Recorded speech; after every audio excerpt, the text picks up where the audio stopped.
कुछ अच्छे कपड़े खरीद लो। मैं नहीं चाहती कि तुम्हारी वजह से मेरी फैमिली को और शर्मिंदा होना पड़े। जहाँ देखो भिखारियों की तरह रहते हो। हाँ अनिका।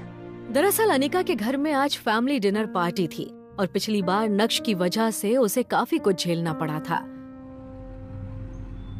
गोल्डन पार्क सोसाइटी सूरत ही की नहीं बल्कि गुजरात की सबसे लग्जूरियस सोसाइटीज में से एक थी। दरअसल यही वो जगह थी जहां मिस्टर भानुशाली ने आज उसकी एक सीक्रेट मीटिंग फिक्स की थी। लेकिन नक्श किससे मिलने जा रहा है इस बात की उसको कोई जानकारी नहीं थी।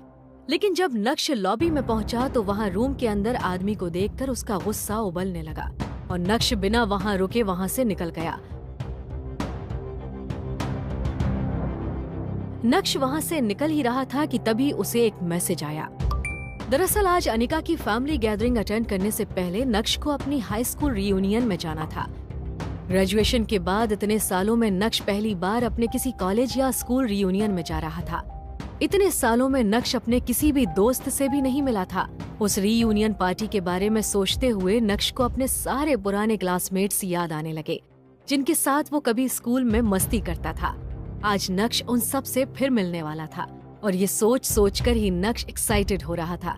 नक्श इन ख्यालों के साथ अभी आगे बढ़ ही रहा था कि तभी उसे अचानक कुछ याद आया और उसने मन ही मन कहा, शिट, अगर शिवानी भी वहाँ हुई तो? दरअसल शिवानी वो लड़की थी जिसे नक्श स्कूल के दिनों में पसंद करता था। अनिका के मन में ये चल रहा था कि आखिर नक्श की वजह से उसे और कितना बेइज्जत होना पड़ेगा। यही सब सोचते हुए अनिका की नजर अपने पापा के फोटो पर पड़ी। मैं आपकी सबसे प्यारी बेटी थी पापा।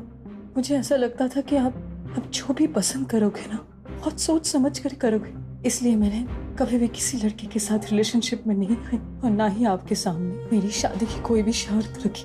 पर आपने क्या किया पापा, एक गधे से मुझे बांध दिया। फिर भी मैंने कोई सवाल नहीं किया। पर अगर उसकी हरकतों के बारे में मुझे पहले पता होता ना तो शायद मैं आपको मना कर देती। कहते हैं कि माँ बाप अपने बच्चों के लिए जो भी कुछ करते हैं वो उनकी भलाई सोच के ही करते हैं। सच कहूँ तो पापा, मुझे नहीं लगता है कि आपने मेरे लिए कुछ भी अच्छा सोचा था, बल्कि मुझे तो ऐसा लगता है जैसे आपको अपना आखिरी काम खत्म करना था।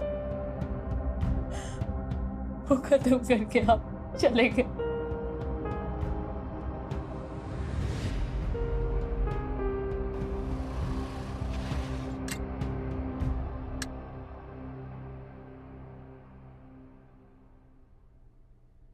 फटीचर कहाँ गुस्सा चला रहा है? वो मुझे अंदर होटल में जाना है, मुझे इनवाइट किया गया। अबे साले, झूठ बोलने से पहले अपनी हालत तो देख ले कैसी है। ये होटल प्राइम है। शहर के यहाँ सब लोग अपनी बड़ी बड़ी कारों के साथ में आते हैं और तू भिखारी अंदर घुसेगा? मैं तुम्हें घुसने दूंगा? चल भाग यहाँ से। अरे आप सुनिए मेरी बात, आपको गलतफहमी हुई है। मैं अभी होके आ रहा हूँ, 5 मिनट लगेगा, मैं आ रहा हूँ। अब तो चल भाग यहाँ से।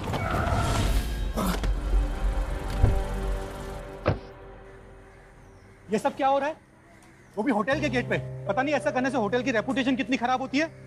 देखिए ना सर, ये फटीचर पता नहीं कहाँ अंदर गुस्सा चला रहा है। मैंने हटाया तो हट नहीं रहा है। अरे नक्श सर, आप? सर मुझे माफ कर दीजिए, मुझे पता नहीं था कि आप हैं, नहीं तो मैं खुद आपको रिसीव करने आता। अपने मालिक को एक गरीब फटीचर के सामने ऐसे गिड़गिड़ाता हुआ देख वो गार्ड भी हैरान था कि क्यों इतना अमीर आदमी एक गरीब को सर कह रहा है। क्या नक्श सच में एक अमीर आदमी है? तो वो क्यों ऐसे गरीबों की तरह रह रहा है? क्यों उसके ससुराल वाले उसके साथ नौकरों की तरह बर्ताव करते हैं? क्या है नक्श की असली सच्चाई? जानने के लिए सुनिए पॉकेट एफएम की ये पूरी कहानी, इंस्टा एम्पायर, जिसे हिंदुस्तान में सबसे ज्यादा सुना जा रहा है। फ्री कहानी सुनने के लिए अभी नीचे दिए गए इंस्टॉल बटन पर क्लिक करें और पॉकेट एफएम डाउनलोड करें।